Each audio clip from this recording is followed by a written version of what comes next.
Hello everyone, welcome to Barca News. It is January 17th, 2025, and today was a historical day at the Santiago Bernabeu, and I'm gonna tell you why. Also, we're gonna discuss tomorrow's match against Real Sociedad, or at least a preview of tomorrow's match against Real Sociedad. And finally, we're also gonna talk about Dro, because it looks like he's headed to PSG. We're gonna talk about what Hansi Flick thinks about all of this. We have a lot to discuss, so let's begin.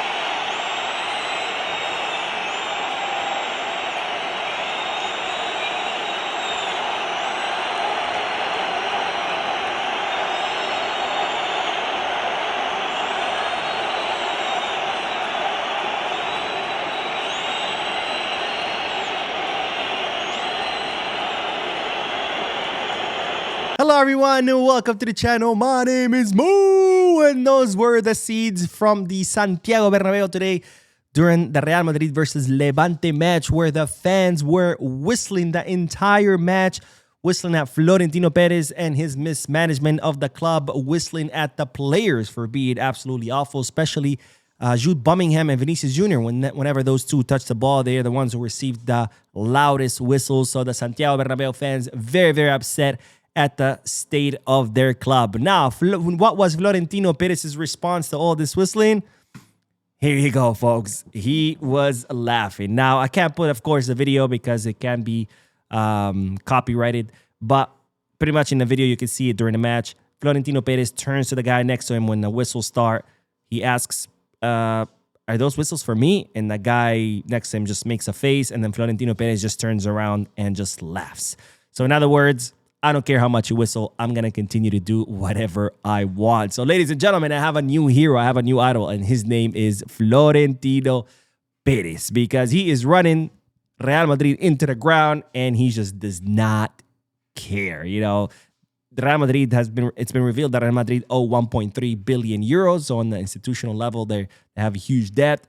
You have the stadium. We're supposed to host concerts. It won't, because they got their license taken away. They were supposed to have a underground parking lot that was going to generate a lot of money.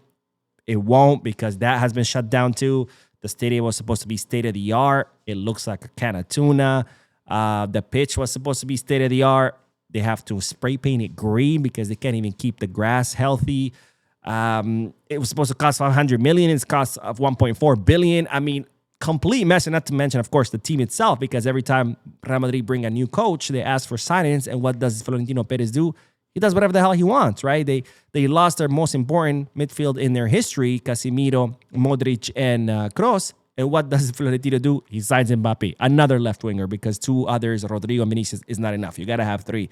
So Florentino Perez running this club into the ground, and what does he do when the people complain? Well, he laughs because he doesn't care. So Florentino Perez, you're officially my new hero. But I have another new hero. He's also Madridista, and it's no other than Arbeloa, because this is what Arbeloa had to say about Madridistas whistling. I know where the whistles and the campaigns come from. The whistles come from people who don't love Real Madrid. I love it. The whistles come from people who don't love Real Madrid. So apparently that entire Bernabeu was just filled with Real Madrid haters. But anyways, for me, it is fortunate to have a president who's the most important person in the history of this club, along with Santiago Bernabeu. He has won everything, and I know where the whistles come from. My God, Arbeloa, I don't know how your beard stays black with you kissing Florentino Perez's ass so much, but hey, I'm here for it, because as I used to say when Xavi Hernandez was at the club, and I used to criticize him, and other people used to criticize him, and then people would be like, oh, if you criticize Xavi, you're not a Barcelona fan, or coming up with all kinds of excuses. I used to say, hey, until we don't admit that we have a problem, we're never going to fix it. And that's exactly what Arbeloa is doing here, right? Instead of admitting that there's a problem that needs to be fixed, no. There's no problem. These people whistling, they just don't like Real Madrid. They're probably Barcelona fans, and they all, infiltrated the Bernabeu at the same time, right? So, hey, I'm all for it. Florentino Perez, keep running the club into the ground and laughing when people complain. And Arbeloa, keep making up excuses and kissing Florentino Perez's ass, because, hey, as long as you guys keep doing that, well, things are not going to get better for Real Madrid. Now, Real Madrid did win their match 2-0 against Levante. Guess what? First goal, penalty, questionable. Scored by Mbappe, same story as always. But they did win 2-0, which means that Barcelona will need to win their match tomorrow, because now Real Madrid is only 1 point behind Barcelona. So So tomorrow, Barcelona need to win in order to increase their lead back to 4 points. Now, speaking of tomorrow, of course, Barcelona do have to play against Real Sociedad. And today, they trained at the Ciudad Esportiva one last time ahead of tomorrow's match. By the way, Real Sociedad, they've improved under the new coach. They're playing at home, so it's not going to be an easy match. But nonetheless, the team did train today for one last time. And there were two new faces that trained with them. One was Paul Bernabeu, and the other one was Lorenzo. Both of them play on the left. Paul Bernabeu plays as a left back. Lorenzo plays both as a left back, as a left winger. Both players from the Juvenil A, or the under-19 Barca team, who train with the team. Now, one player who did not train with the first team was Coutinho, because it looks like Coutinho has been having some adductor problems that he's been carrying for a few weeks, where it goes away, then it comes back, it goes away, it comes back. And it looks like Rafinha was dealing with that adductor problem today, so he did not train with the team. He did a separate training session inside the gym, so he is right now a doubt for tomorrow's match. Now, Hansi Flick was asked about Coutinho during the pre-match press conference, and well, Flick said that they're going to wait until tomorrow. They're going to see how Rafinha feels tomorrow. And if he feels well, he'll play. And if not, he won't. So hopefully Rafinha will be healthy tomorrow, because we need him. And if not, honestly, maybe actually, I'll take that back. Maybe it's just better if he rests. Of course, we need Coutinho. We're always going to need Coutinho. But, if he's having some pain, I'd rather, of course, Barcelona be 100% safe, which I'm sure they will be. So we'll see tomorrow whether Rafinha participates or not. And of course, tomorrow, post-match, watch along. I'm going to be watching the match. Hopefully, I get to watch it with you guys. Now, here is the big one. I hope you guys are ready for this one. But guess who will be the referees for tomorrow's match?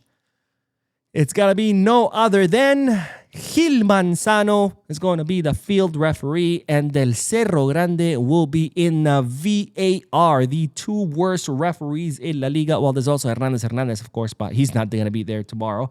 But Gil Manzano and Del Cerro Grande, two of the worst referees that always cause Barcelona problems, they will be tomorrow, both reffing Barcelona's match against Real Sociedad. Now, the last time these two clowns reffed a match against Barcelona, it was the same setup where Gil Manzano was the field referee and Del Cerro Grande was the VAR referee. And that's when Lewandowski did this.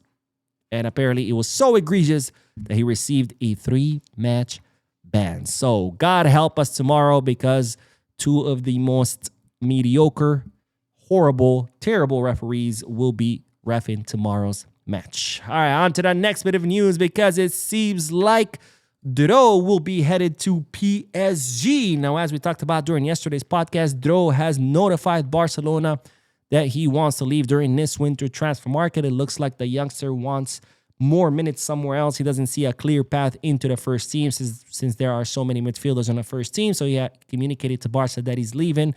It wasn't clear where he was going, since there were many clubs interested in him.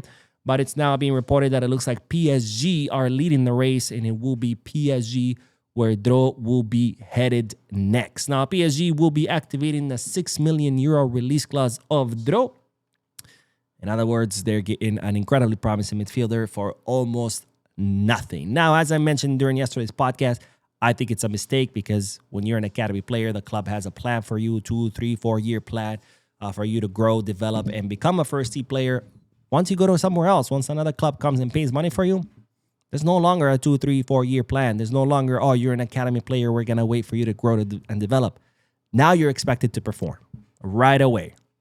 So this is why a lot of academy players who have left in similar situations have failed, not because they lack the talent or the skills, but because they go to clubs where the expectations are different. It's no longer, oh, take your time, you're an academy player. Now it's like, you got to perform. And obviously a lot of time these players are not ready to perform on day one, because they are still growing and developing. And that's why they end up failing. Now, I hope that's not the case with Dro. I wish him the best. I hope he does grow and develop and become the player that we all know he could be. But, we'll see what happens. But again, I hope I am wrong. Now, Hansi Flick was asked about Dro, and even though he didn't directly address the situation, it was clear that Hansi Flick was very upset at the whole situation, because he said the following: I don't want to answer, because as a coach, I put a lot of energy into helping the players improve. But there are many people around the players. If Dro ends up going to another club, ask me and I'll talk, but not now. And he was pushed more about the subject and he said, I don't know. My idea is for everyone to stay. Dro's situation isn't finalized yet, but it's football. There are players who are 17 or 18 years old, but there are people around them who make decisions. But I don't want to say anything more. So Flick not really addressing the topic directly, but you could tell that he's mad. He's like, yo, I put all this energy in developing the players and blah, blah, blah. And there's these people around him. And otherwise, it looks like he's blaming Dro's, circle where usually is the circle. It's usually the agents and the family who end up convincing the players to leave. I mean, that's what happened with Lais Moriba. That's what happened with Xavi Simons. The list is long. And then it always ends up biting them in the butt. So it looks like Flick very, very annoyed with this situation, even though he didn't directly say so. Now, Flick was also asked about if he had any message for the academy players. And this is what he had to say. My message is about daily training. When players arrive with potential, we have a plan to monitor their training, performance, and attitude to see if they're professional. We're a big team, and it's not easy to get playing time. That's clear. But every training session makes these players better. This is not the normal process. And when they deserve to play, then, of course, they play. So, Hansi Flick, I think, pretty clearly say, look, if you debut with the first team, it's because you're good. If you stay, it's because you're amazing. And if you get to start, it's because you're great. If not, if you can't be patient enough to do all these things, there's the door.